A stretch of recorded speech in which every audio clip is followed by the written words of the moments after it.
ಅಧಿಕಾರಿಗಳು 10 ಗಂಟೆಗೆ ಅವರ ಕಚೇರಿಗೆ ಹಾಜರಾಗಬೇಕು. ಎಲ್ಲೇ ಡಿಸ್ಟಿಕ್ ಹೆಡ್ ಕ್ವಾರ್ಟರ್ಸ್ ಅಲ್ಲಿ ಅವರು ಹಾಜರಾದ ತಕ್ಷಣ, ಅವ್ರ ರಿಪೋರ್ಟ್ ಆದ ತಕ್ಷಣ, ಅವರು ತಮ್ಮನ್ನ ಪ್ರೆಸೆಂಟ್ ಮಾಡಿದ ತಕ್ಷಣ ಇಲ್ಲಿ ನಮ್ಮ ಚೀಫ್ ಸೆಕ್ರೆಟರಿ, ಅಲ್ಲಿ ನಮ್ಮ ಅಡ್ಮಿನಿಸ್ಟ್ರೇಷನ್ ನೋಡುವಂತ ಸೆಕ್ರೆಟರಿ ಯಾರಿರ್ತಾರೆ ಅವ್ರಿಗೆ ಮೆಸೇಜು ಬರಬೇಕು. ಅವ್ರಿಗೆ GPS ಇಟ್ಕೊಂಡಿರ್ತಾರೆ, ಅಲ್ಲಿಂದನೇ ಎಲ್ಲಿಂದ ಅವರು ತಮ್ಮ ಹಾಕ್ತಾರೆ, ಅಲ್ಲಿಂದನೇ ಈಗೆಲ್ಲರೂ ಕೂಡ ಟೆಕ್ನಾಲಜಿ ಅಷ್ಟು ಬೆಳೆದಿದೆ.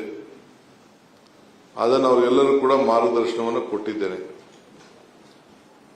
ವಿಲೇಜ್ ಅಕೌಂಟ್ ಇಂದ ಹಿಡಿದು, ರೆವಿನ್ಯೂ ಇನ್ಸ್ಪೆಕ್ಟರ್ ಇಂದ ಹಿಡಿದು, PDO ಇಂದ ಹಿಡಿದು ಯಾವುದೇ ಇಲಾಖೆ ಅಧಿಕಾರಿಗಳು, ಜಿಲ್ಲಾಧಿಕಾರಿವರೆಗೂ ಕೂಡ ಪೊಲೀಸರು ಎಲ್ಲರೂ ಕೂಡ ಅವರವರ ಹೆಡ್ ಕ್ವಾರ್ಟರ್ಸ್ ಅಲ್ಲಿ ಕಂಪಲ್ಸರಿ ಇರಲೇಬೇಕು.